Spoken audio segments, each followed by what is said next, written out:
Assalamualaikum warahmatullahi wabarakatuh. Hai Sobat Visip UMSU. Dan khususnya buat kamu di hari ini, tentunya senang sekali kita bertemu kembali ya di podcast kita Connect Visip UMSU. Kreatif, objektif, networking, netral, enthusiast, capable, and trends. Tempat nongkrongnya kita-kita yang seru-seru, yang punya ide-ide yang cemerlang dan pastinya membuat kita lebih terinspirasi.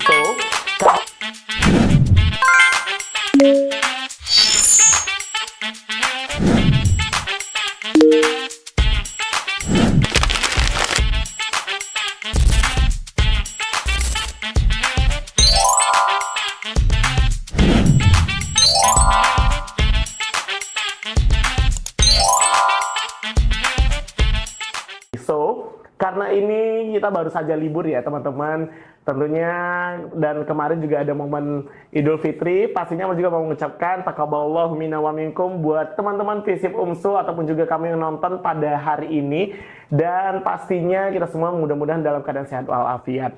Oke, back to our topic di hari ini, kita bakal seru-seruan dengan narasumber yang luar biasa yang katanya nih teman-teman, mereka adalah sosok yang terinspirasi, yang bisa menginspirasi buat kita semuanya. Katanya mereka jauh-jauh merantau ke Medan dari Jawa, pulau seberang ya, pulau sebelah juga. Katanya itu hanya demi ilmu dan pengalaman. Wow. Oke, kalau gitu kamu penasaran, Amar juga penasaran, karena jujur Amar juga belum tahu siapakah narasumber kita di hari ini. Langsung aja mari kita sambut, ini dia. Ada dosen baru dari Visip UMSU. Halo. Halo. Assalamualaikum. Waalaikumsalam. Ini Amar izin boleh duduk. Oke, kita persilakan. Ini Amar izin manggilnya Bapak, Ibu gitu karena masih kayaknya kita Amarnya seumuran gitu, agak-agak kan wajah-wajahnya. Tapi luar biasa kayaknya kita Amar lebih sopannya, lebih enaknya aja manggil Bapak dan Ibu. Mungkin boleh kita kenalan dulu dari yang paling ganteng dulu nih Bapak. Oke, terima kasih Bang Amar ya. Oke, halo teman-teman Connect. Perkenalkan, nama saya Iwan. Nama lengkap saya Rizwan Dimawan. Aslinya dari Jogja. Terus sekarang jadi dosen baru di Visip UMSU. Wow, kental banget ya. Serasa kita kayak di podcast di Jogja gitu. Kalau Ibu yang di sebelah? Oke, halo semuanya. Halo teman-teman Connect semua. Perkenalkan, aku Tessa. Dan alhamdulillah di sini mendapat kesempatan mengajar sebagai dosen baru di Visip UMSU. Okay. Asal dari Sukabumi. Mungkin kalau teman-teman Connect tahu, dari logat saja sudah kelihatan gitu, Sunda. Oke, jadi kayak benar-benar sama di Pulau Jawa, tapi dua vibes yang berbeda. 3 vibes sama Amar. Oke, kalau Amar darah Batak ya, darah Medan kental asli. Oke, tapi mau sedikit ingin tahu nih ya, namanya kita juga kepo gitu, Gen Z biasanya itu kepo banget nih. Boleh kita cerita sedikit pengalaman, mungkin S1, S2 Bapak dan Ibu dari mana? Mungkin boleh informasikan ke kita semuanya. Dari Bu Tessa dulu mungkin. Oke, aku S1-nya alhamdulillah di Universitas Teknologi Yogyakarta, mengambil prodi Hubungan Internasional, dan alhamdulillah setelah tamat langsung mengambil S2 di Magister Hubungan Internasional Universitas Muhammadiyah Yogyakarta gitu. Oke, luar biasa, keren banget ya teman-teman. Wow, anak HI. Waduh, ini kayaknya level up banget nih Inggrisnya. Alhamdulillah. Oke, kalau misalnya untuk Pak Irwannya gimana dari perjalanan pendidikannya? Oke, fun fact-nya ini kita teman sekelas. Wow. Gitu. Jadi kalau saya satunya di HI UMY, sempat bekerja juga di UMY, kemudian baru melanjutkan di S2 HI UMY itu tahun 2023 lah. Oke, di S2-nya yang sekelas ya. Sekelas. Tapi karena S1-nya itu beda universitas. Tapi mungkin Amar mau dengar juga pengalaman bagaimana sih perjalanannya hingga menjadi seorang dosen di hari ini. Wow, kayaknya itu menarik banget ya teman-teman. Karena Amar juga penasaran tuh. Mungkin dari Pak Irwan dulu nih. Oke, sebenarnya keputusan untuk menjadi dosen itu tidak mudah ya bagi saya, Betul. Bang Amar. Saya melalui perjalanan panjang Bahkan sebelum memilih untuk S2 pun saya juga banyak bertanya dengan rekan-rekan dosen gitu. Kebetulan saya juga bekerja di salah satu prodi di UMY, jadi prosesnya mulai dari situ sih. Kemudian tiba pada saat saya harus berangkat ke Kalimantan Barat sebagai guru juga. Dari situ mulai apa ya, menimbang dan banyak mencari keputusan apakah Iwan pantas nih jadi guru, jadi dosen nantinya. Dari situ mulai ada keyakinan bahwa setiap ilmu yang Iwan miliki itu memang harus dibagikan. Oke. Gitu. Jadi berawal dari kayak misalnya kita punya ilmu ini harus kita bagikan gitu. Betul sekali, Bang Amar. Oke, kalau dari Bu Tessa gimana? Kalau aku sendiri memang cita-cita menjadi dosen ini sudah cukup lama. Itu ketika SD sudah terpikirkan arahnya nih. Aku tuh pengen jadi dosen begitu. Makanya orang tua juga sangat mendukung dan kemudian setelah lulus kemarin S2 tahun 2025, alhamdulillah dekat dengan salah satu dosen di UMY dan kemudian dikasih kesempatan untuk mengajar di sana sebagai asisten dosen. Nah, karena sudah tahu arahnya kemana dan nyaman juga menjadi pengajar, begitu melakukan penelitian, publikasi, dan akhirnya sudah mantap. Dan juga didukung oleh orang tua, dan kemudian iseng-iseng daftar, begitu lihat-lihat prodi HI di Indonesia, dan kemudian ada kesempatan di UMSU ini. Oke, tapi tahan dulu nih. Kita tahan dulu, karena bener berarti ngelihat dari experience-nya Pak Irwan dan juga Bu Tessa, itu udah punya bekal ya dari dosen-dosennya waktu masa kuliah, bahkan juga menjadi asisten dosen gitu. Tapi kan di hari ini, nah Pak Irwan dan juga Bu Tessa duduk bersama Amar menjadi seorang dosen juga nantinya di kelas-kelas teman-teman ya, khususnya di FISIP UMSU di Medan gitu. Bagaimana memutuskan dari Jawa ke Medan gitu? Kenapa memilih menjadi dosen itu di Medan? Oke. Dari Bu Tessa mungkin boleh lanjut. Karena memang kalau di Jogja kan aku tuh sudah 7 tahun begitu, dari S1 kemudian S2 dan ternyata suasananya memang begitu-begitu aja kalau di Pulau Jawa. Jadi pengen tantangan yang lebih baru, keluar dari zona nyaman, dan kemudian pengen merasakan sesuatu yang memang benar-benar ditempatkan di pulau yang luar Jawa begitu, terutama di Sumatera begitu itu sih. Oke. Tapi sebelumnya udah pernah ke Sumatera, Bu Tessa? Belum ini. That it's a first time. The first time. Wow. Okay, I will ask you about your experience in Sumatera.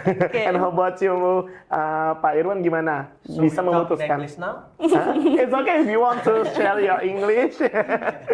Oke. Sebenarnya kalau kenapa di Medan kurang lebih hampir sama dengan Tessa ya, karena saya juga kebetulan kenal dengan salah satu dosen dan kemudian kesempatan itu datang tidak pikir panjang, tidak ada alasan, langsung saya terima untuk mengajar di UMSU gitu. Kemudian saya selalu suka tantangan, Bang Amar. Jadi ketika mendapat kesempatan di luar Jawa maksud saya, itu pasti saya ambil karena memang apa ya, Sumatera salah satu pulau yang belum saya kunjungi. Oh iya, sampai di hari ini. Iya, betul. Sampai kemarin gitu lah, sebelum betul. memasuki Jadi, Sumatera. menarik sekali untuk mengenal budaya, kemudian sosial yang berbeda dari Pulau Jawa. Oke, berarti ini sama-sama first experience di Sumatera ya? Ya, betul. Oke, tapi sebelumnya udah ngulik-ngulik Sumatera juga nggak sebelum waktu mau daftar menjadi dosen di FISIP UMSU gitu, udah sempat ya? Pasti. Browsing searching gimana nih gitu. Oke, tapi rasanya gimana vibes yang didapatkan tentang budayanya, experience-nya mungkin boleh diceritakan dulu nih buat Tessa. Oke, culture shock ya, berkaitan sama culture shock Wow, mungkin ya. iya. Gitu. Ketika turun dari pesawat, vibe-nya sudah beda tentunya ya. Iya. Dan kemudian memang ketika dijemput dari bandara sama teman dari FISIP UMSU begitu, shocknya adalah lingkungannya, kendaraannya terutama. Sangat apa ya, sangat bisa crowded dibilang ya. Crowded, boleh iya. ketemu kan nggak Amarnya? Iya, culture shock yang pertama itu kemudian mungkin dari bahasa, dari bahasa juga di sini bicaranya sangat lebih tinggi, nadanya tinggi. Biasanya orang Sunda, Sunda, ya Jawa begitu. Dan kemudian memang Tessa percaya begitu bahwa orang-orang Medan ini meskipun nadanya sangat tinggi tapi hatinya baik begitu. Kayak kita nih. Begitu sih itu Oke. sih. Mungkin culture shock-nya adalah ngelihat kendaraan tadi ya, Kendaraan bahasanya. Tapi kalau dari Pak Irwan mungkin ada yang berbeda atau sama? Lebih ke makanan sih, Bang Amar. Karena gimana? Kambangan ini biasa lebih berempah dan tentu saja lebih pedas. Oh, Itu ya. oke. Khas Sumatera seperti itu. Benar-benar. Makanan Sumatera memang cenderung Karena memang identiknya di Pulau Jawa itu yang manis-manis ya. makasih. Maunya manisnya tinggal ke kalian aja nggak?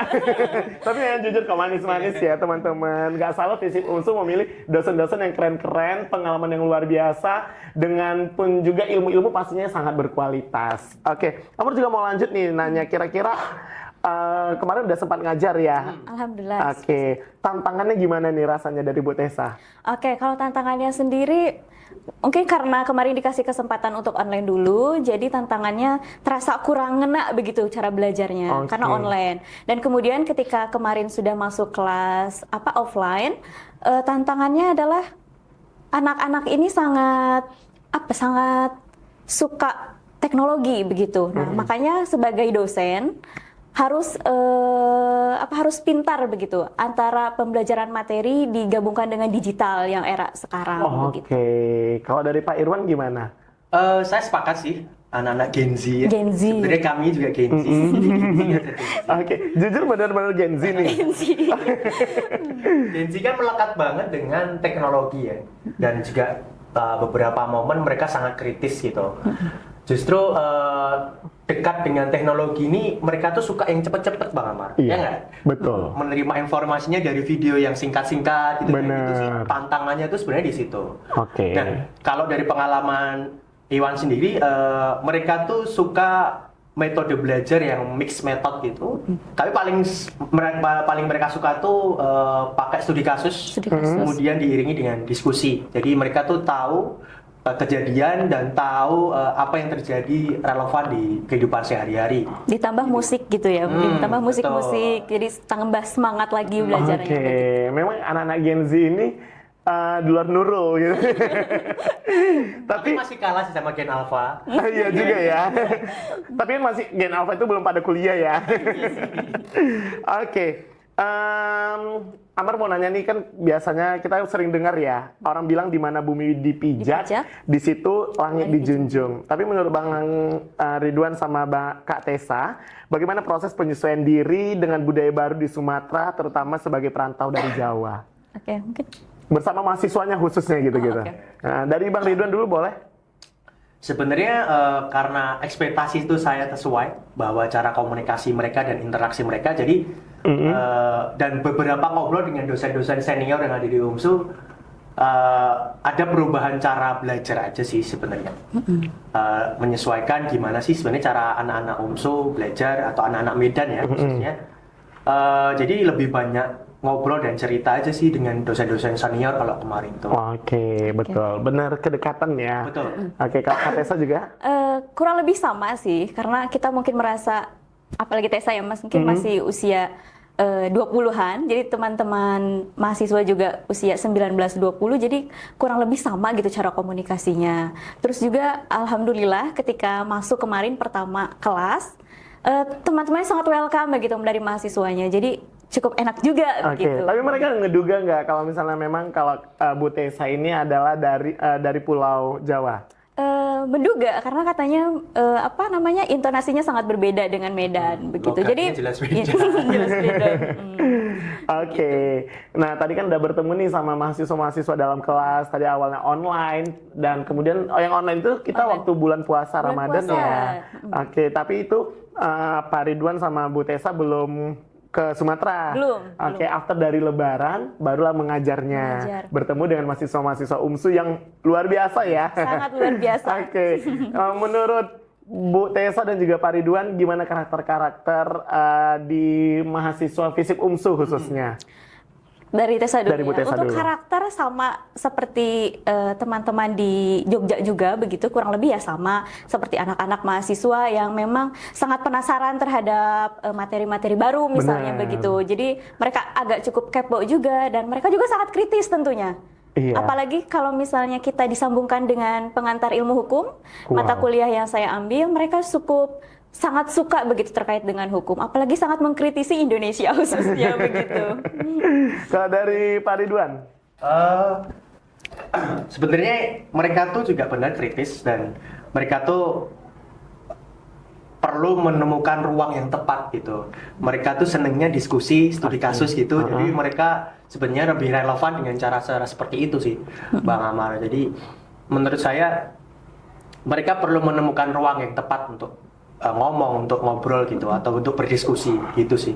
Oke, tapi kalau untuk dalam pengajaran ke mereka, menyampaikan ilmu dan informasi, kira-kira dari Pak Ridwan ataupun juga Bu Tessa, ada nggak metode khusus nih agar mereka tuh relate belajarnya dengan kehidupan sehari-hari? Oke, dari Tessa Dari dulu Bu Tessa dulu boleh? Sama seperti dibilang Pak Iwan tadi, kalau mereka tuh sangat suka ketika kita mengaitkan dengan studi kasus yang terjadi di Indonesia misalnya. Kemudian kita melakukan diskusi, kemudian melakukan misalnya studi kelompok, itu mereka cukup sangat kritis juga begitu. Jadi Tessa berharap sih mungkin untuk dosen-dosen lain supaya mahasiswa kritis itu dikaitkan saja dengan studi kasus begitu. Jadi mereka juga sangat agar bisa berpikir kritis, kemudian komunikatif juga, aktif begitu. Oke, dari Pak Iwan mungkin ada metode yang lain juga selain dari yang studi kasus? Sejauh ini mereka paling suka studi kasus, Oke. terus tapi pernah juga saya kaitkan dengan Medan, justru mereka sangat menguasai topik itu. Pasti Apa yang ya. terjadi di Medan tuh mereka sangat menguasai. Artinya mereka sebenarnya nyimak dan tahu kok kondisi kota tempat tinggal mereka gitu. Oke, intinya mereka memang benar-benar paham gitu terkait tentang studi kasus yang disampaikan dengan Pak Iwan dan juga Bu Tessa. Oke, tapi kalau misalnya boleh tahu Bu Tessa ngajar di mata kuliah apa, Pak Iwan ngajar di mata kuliah apa, apakah sama atau berbeda mungkin boleh diinfokan. Oke, kalau Tessa sendiri mengajar mata kuliah pengantar ilmu hukum Di semester ini ya? semester 2 ini 2 kelas, alhamdulillah, kelas E dan F. Wow. Halo teman-teman, kelas E dan F. Wajib lihat ya ibu dosen kita yang baru. Kemudian kalau misalnya Pak Iwan? Saya pengantar ilmu hukum juga, satunya itu sistem politik Indonesia. Berbeda ya. Ya, Oke, kesannya gimana kalau ngajar dua mata kuliah yang berbeda?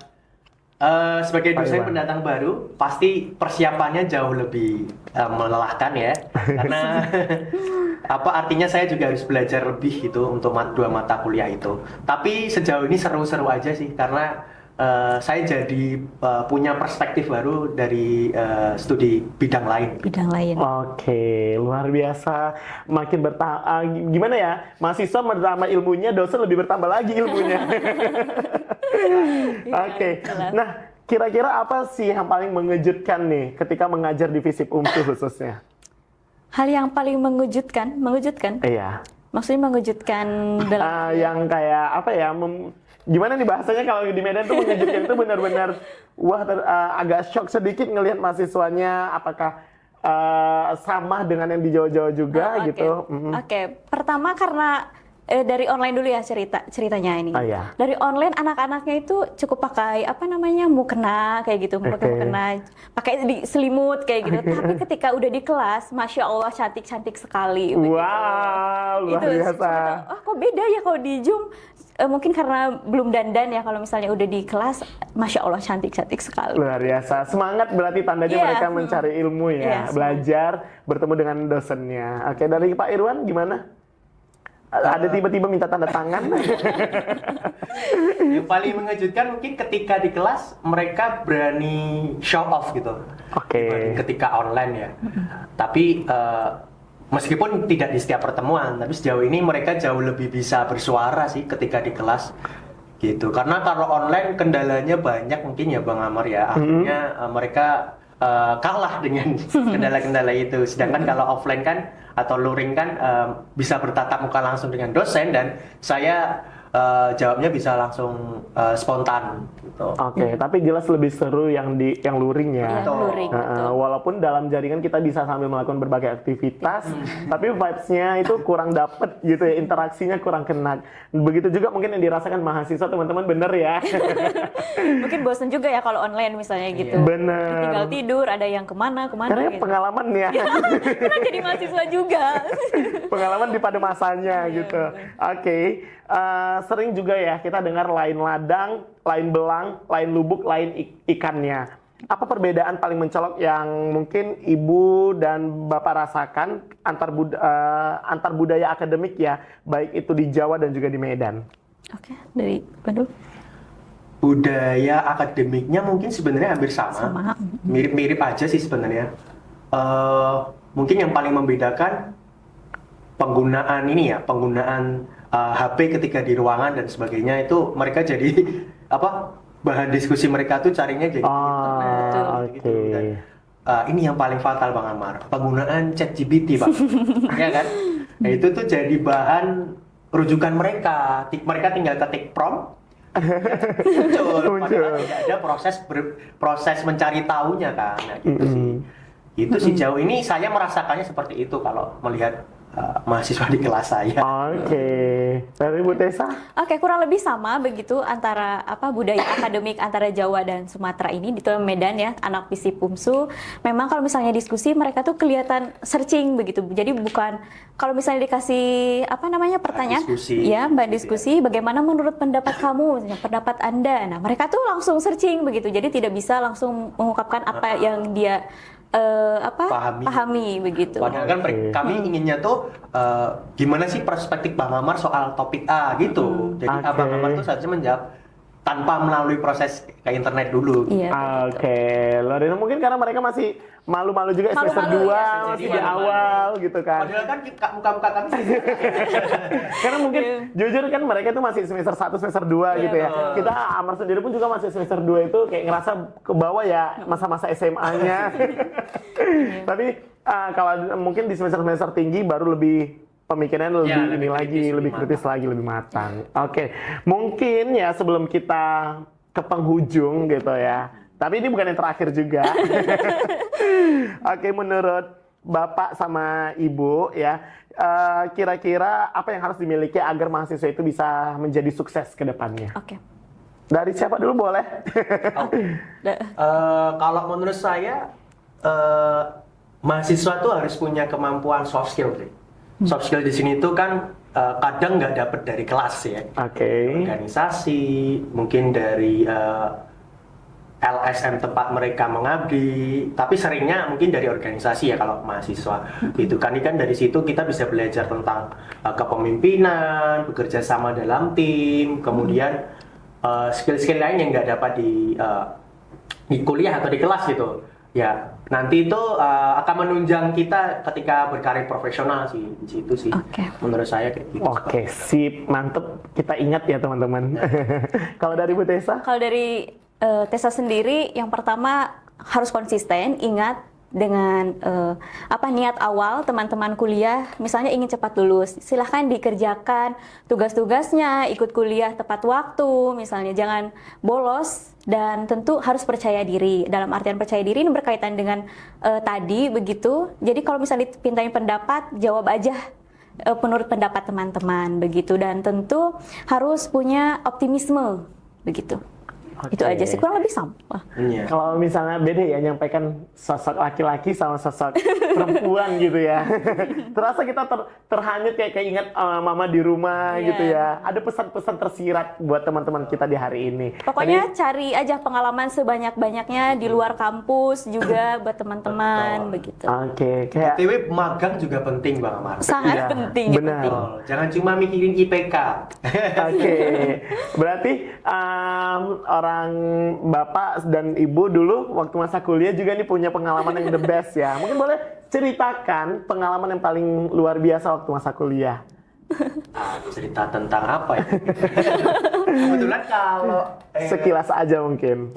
Kalau Iwan dulu lebih suka mencari jejaring ya Bang Amar ya. Lebih suka ikut kegiatan volunteer, terus beberapa kali juga ikut konferensi gitu.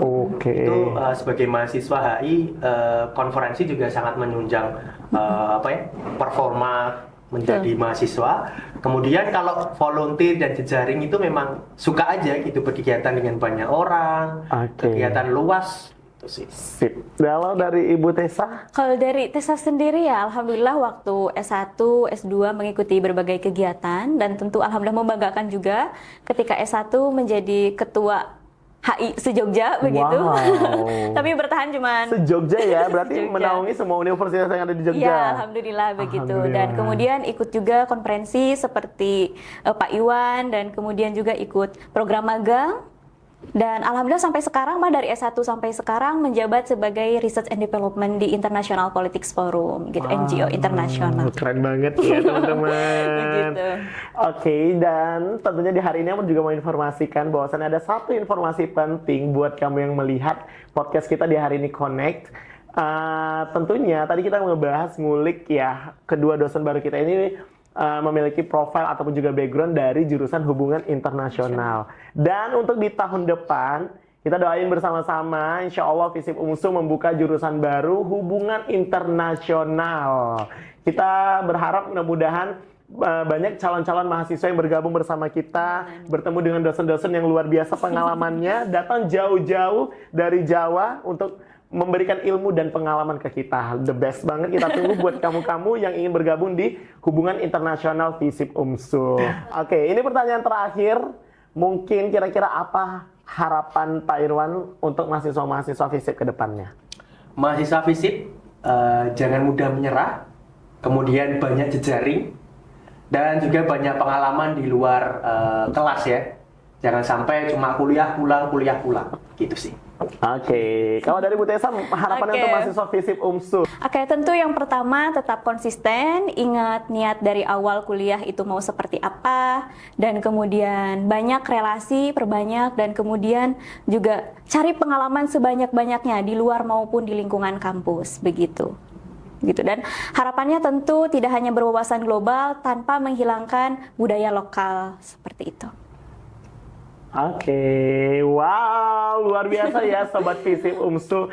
Harapan-harapan yang dituangkan dan juga yang menjadi harapan terbesar buat kita semuanya, terkhususnya mahasiswa FISIP UMSU. Dan itu tadi bersama juga kita berbincang-bincang seru dengan dosen baru yang sangat luar biasa pengalamannya dan juga ilmu-ilmunya. Dan tidak terasa nih Sobat FISIP UMSU, Sobat Connect di hari ini, gak terasa obrolan kita ini benar-benar menambah wawasan yang sangat luar biasa. Dari cerita merantau, kemudian juga cerita tentang antar budaya, sampai perjalanan menjadi dosen muda yang kini hadir di kota Medan. Wow, ya mudah-mudahan ini menjadi inspirasi buat kita. Dan sebagai peribahasa juga ya, berakit-rakit ke hulu, berenang-renang ke tepian. Setiap proses yang dijalani pasti ada tantangannya. Betul. Tapi disitulah kita belajar, bertumbuh, dan menemukan versi terbaik dari diri kita. Dan tentunya terima kasih yang mengucapkan buat Pak Irwan, Bu Tessa. Mudah-mudahan di lain kesempatan kita bisa sharing lagi,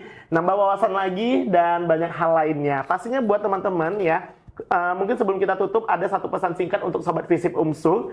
Oke, dan akhirnya di hari ini sepertinya kita ada peribahasa juga lagi nih. Tak kenal maka tak sayang. Semoga dari obrolan ini kita jadi semakin mengenal dan tentunya semakin terinspirasi. Amin. Oke, kita bakal jargon FISIP UMSU dulu bareng-bareng, boleh ya Pak Irwan dan juga Bu Tessa? Boleh. Kalau misalnya FISIP UMSU, FISIP 1, FISIP is the best. Oke. UMSU unggul, cerdas, terpercaya. Semuanya FISIP UMSU. FISIP 1, FISIP is the best. UMSU unggul, cerdas, terpercaya. Oke. Ibu makasih banyak ya Ibu.